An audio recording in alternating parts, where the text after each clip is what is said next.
ये जो पीटीआई है इसका भी अरूज और सवाल भी देख लिया आपने।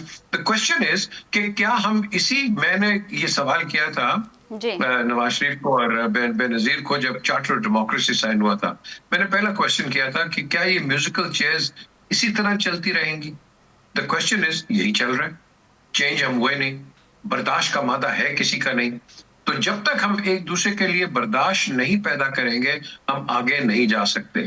एक्सट्रीमिज्म जो है, पॉलिटिकल एक्सट्रीमिज्म, उसकी कोई आपका कह लो कि उसकी कोई लाइफ स्पैन नहीं होता। हमेशा वो लाइफ स्पैन जो है इवेंचुअली ड्विंडल कर जाता है, खत्म कर जाता है, एक नया लाइफ स्पैन आ जाता है। तो ये आप कब तक करते रहो।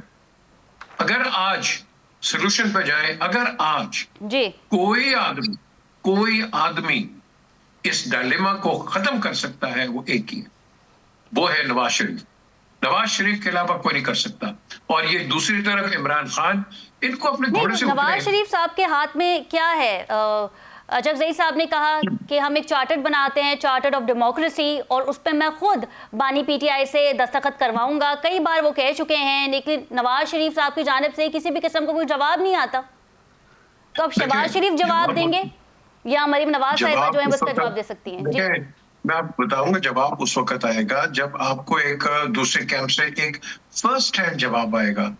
जो बानी पीटीआई जो जवाब आपको दे रहे हैं या बातें कर रहे हैं वो सेकंड हैंड कर रहे हैं, वो फर्स्ट हैंड नहीं कर रहे।